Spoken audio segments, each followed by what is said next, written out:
Donc c'est ma première journée en Turquie. J'ai filé au bord d'un lac et puis j'ai pris une petite route pour me rapprocher du lac. Parce que j'étais dans les pinèdes là-haut, ça me plaisait pas de dormir là-haut. Et puis la petite route que j'ai prise m'a amené à un cul-de-sac ici. Et en fait, ce sont des sources d'eau chaude.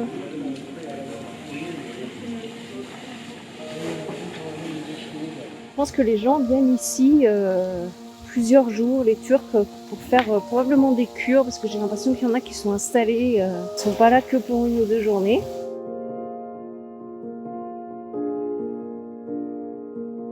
Donc là, il y a 2 dômes, un dôme pour les hommes, un dôme pour les femmes.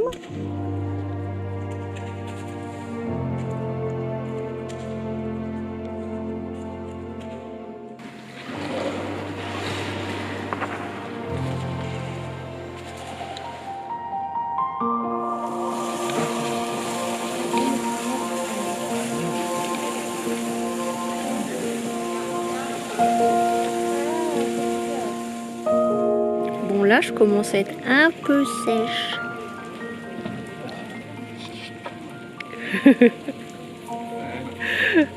C'est génial, il y a une ambiance très familiale, très détendue, hyper calme. J'aurais voulu trouver un endroit comme ça que je l'aurais même pas trouvé.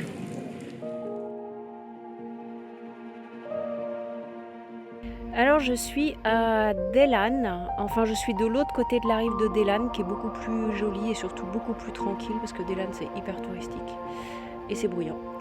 J'ai laissé le camion posé là-bas où je vais dormir et puis je suis allée me balader et je suis tombée sur un monsieur, je lui ai demandé s'il parlait anglais, il m'a dit un petit peu et je lui ai demandé si je pouvais aller me balader au bord de la falaise là parce qu'il y a les tombes luciennes qu'on voit derrière là qui datent de 4 siècles avant Jésus-Christ.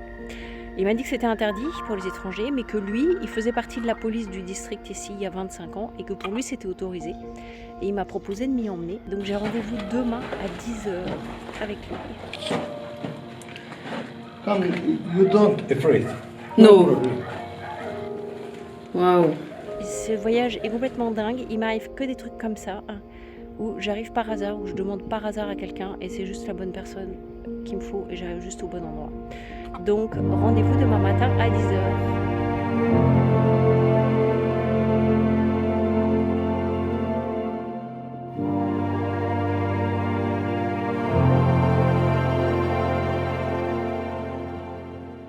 Dans le coin en haut à gauche, c'est un nid d'oiseaux. Et puis il y a les chèvres qui viennent l'hiver dormir dedans, dans la tombe.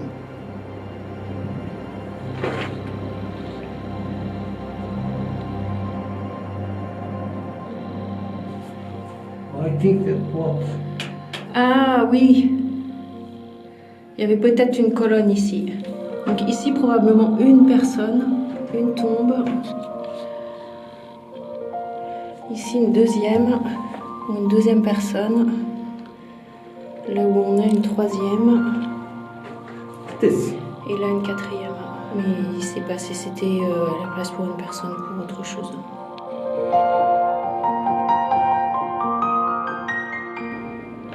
Il y a 1, 2, 3 niches, une quatrième ici, et dans le creux derrière là, on a le grand temple qu'on a vu.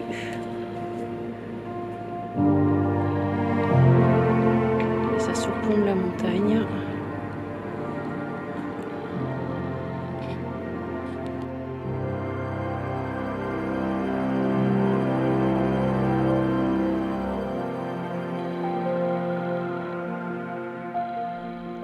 Ce voyage, plus qu'une envie ou un besoin, c'est une convocation, un appel.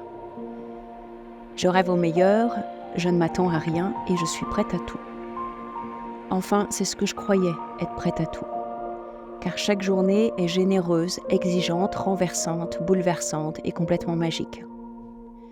Les coïncidences, hasards, intuitions, choix sont à la fois une évidence, s'imposent d'eux-mêmes, et me conduisent au bon endroit, au bon moment, auprès des bonnes personnes, à chaque fois.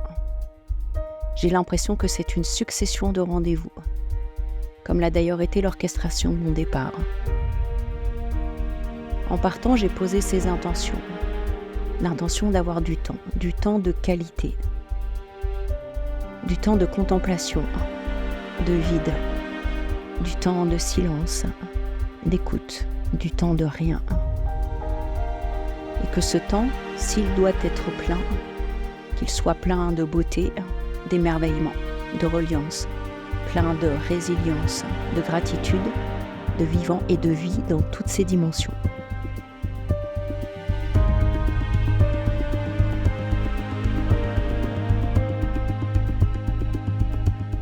Depuis le début de ce voyage, la notion du temps est complètement bouleversée, les repères chamboulés. J'ai l'impression de n'avoir jamais disposé d'autant de temps. Et pourtant, je vis, je vois et je fais des choses hyper variées dans des domaines extrêmement différents. J'ai l'impression que le temps est complètement étiré, qu'il n'est plus étriqué, qu'il est spacieux et qu'il n'est plus rétréci par 1000 choses à faire, penser, anticiper, organiser.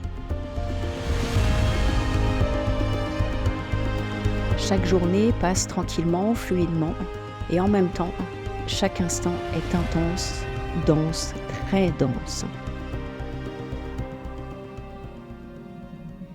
Et je ressens beaucoup de place, beaucoup d'espace, beaucoup de vide. Du vide vide et du vide fertile. Et c'est aussi plein, très plein.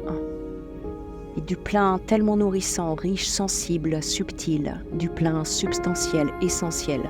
Sans futilité, sans superficialité, sans inutile. C'est compact, épais, profond, invisible, abondant, c'est enivrant. C'est vif, c'est brut, sauvage. Souvent ça me dépasse, toujours ça me décape. Je le sais, le temps est subjectif. Il dépend de comment, dans quel état, dans quelle intention, quelle disposition, disponibilité, dans quelle ouverture je rentre dedans. Quand, comment, combien je lâche, je me laisse guider, inspirer, propulser, malaxer pour suivre le timing du vivant, le timing du plus grand, qui n'est pas celui de la tête, qui n'est pas celui de l'ego ou du mental. Et ce timing du vivant, de la grande image, me surprend sans cesse au fil des semaines.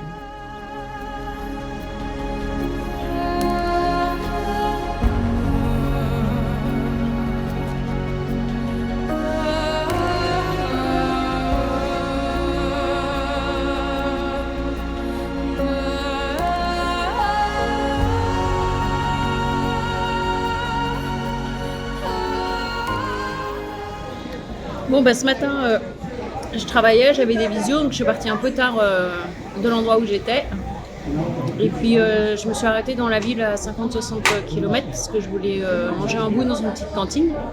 Et en arrivant dans la ville, je trouvais que c'était pas très ennuyé. Il y avait des grandes avenues assez désertes, puis pas vraiment de petites campings. Je commençais un peu à désespérer. Et puis alors, je suis tombée sur un énorme marché. Il y a plein de monde, il y a plein de petits producteurs de la campagne environnante. Donc je me suis arrêtée dans une petite cantine pour manger. Les filles, elles sont charmantes. Et puis je voulais faire un ravitaillement de fruits et de légumes chez des petits producteurs parce que je trouve qu'en général, en tout cas j'imagine que c'est moins traité. Et alors là, je suis servie. Il y a pléthore de petits producteurs. Donc c'est vraiment génial.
Sur la route pour aller au lac Salé et il y avait un contrôle de police, donc ils m'ont demandé de me mettre sur le côté. Et quand il a vu ma plaque, il m'a fait juste Goodbye. Ah là là. Voilà, donc le contrôle de police a été très rapide.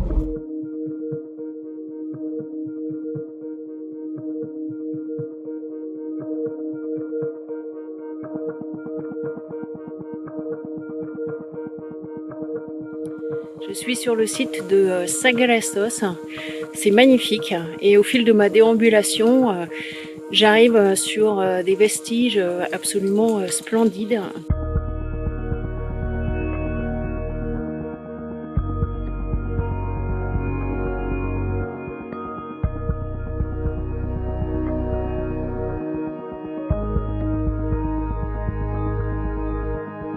Et puis ce qui est super chouette aussi avec ce lieu, c'est qu'il est beaucoup moins populaire que d'autres. C'est hyper tranquille, c'est hyper silencieux, donc c'est vraiment très très agréable.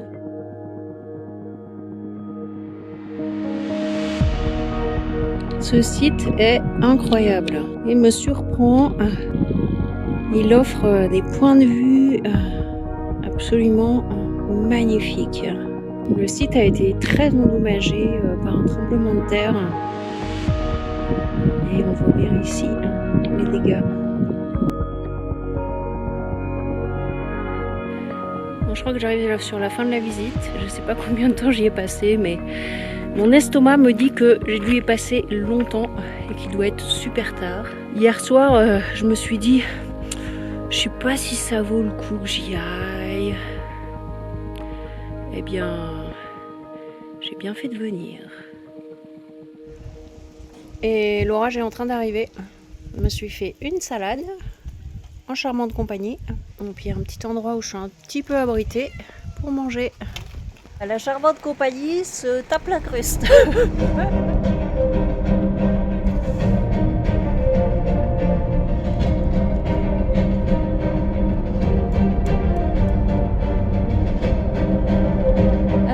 Voyons ce qui se passe au niveau du lanterneau qui prend la flotte. J'ai l'impression que les joints là ça va. Par contre là il se pourrait qu'il y ait un problème. Donc il va falloir que je mette un coup de mastic. Le mastic il est dans la malle. Et la malle je l'ai fermée avec un cadenas que je n'arrive plus à ouvrir. Je me suis dit je vais mettre du dégrippant. Et le dégrippant il est où? Il est dans la malle. Voilà, donc je vais attendre d'aller dans un garage, ce que je dois faire dans quelques jours, parce que j'ai des trucs à faire sur le camion. Puis je vais mettre le dégrippant en dehors de la malle.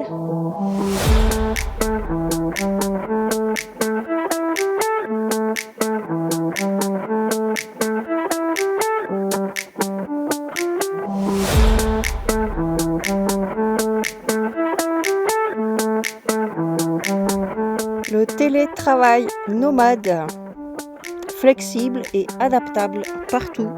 Voilà, ça c'est mon bureau ce matin.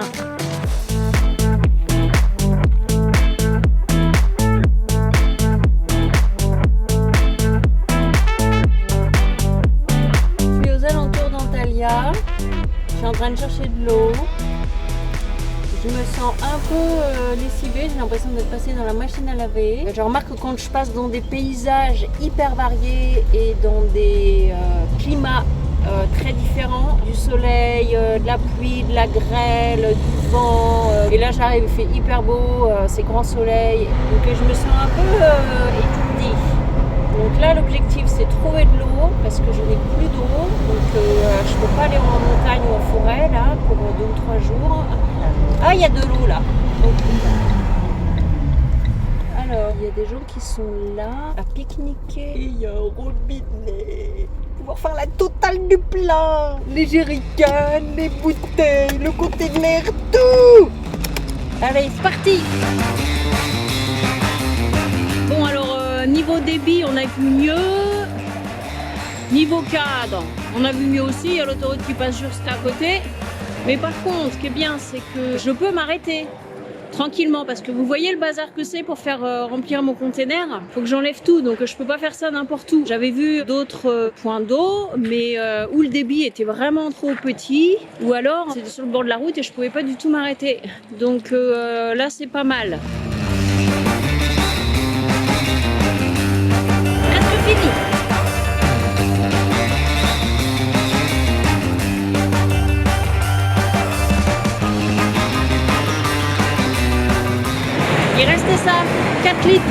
litres, ça compte.